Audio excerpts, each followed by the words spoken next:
বিষয়টা হচ্ছে গত 8 তারিখ 8ই জুলাই আমরা সোশ্যাল মিডিয়াতে একটা ভিডিও দেখতে পাই, যেখানে আমাদের এলাকার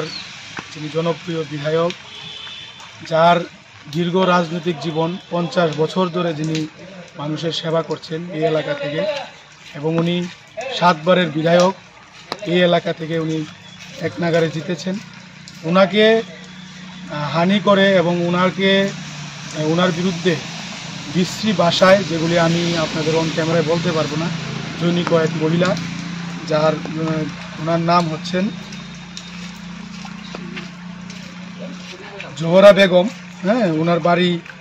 রাজনগর উদয়পুর এলাকায়, জামজুরি এলাকায়। তো আমরা এটা আমাদের নজরে আসার পরে আমরা আজকে মোহনপুরের যারা আমরা এই এলাকা থেকে ওনাকে দীর্ঘ বছর ধরে আমরা জনপ্রতিনিধি হিসাবে নির্বাচিত করছি, আমাদেরও এটা বিষয়টা খুবই খারাপ লেগেছে, এবং ওনার মতো একজন ব্যক্তির বিরুদ্ধে এই ধরনের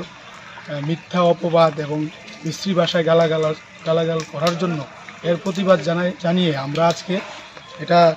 তদন্তক্রমে যাতে ওনার বিরুদ্ধে ব্যবস্থা নেওয়া হয়, আজকে আমরা সিধাই থানা ওসির কাছে এই বিষয়ে একটি এফআইআর আমরা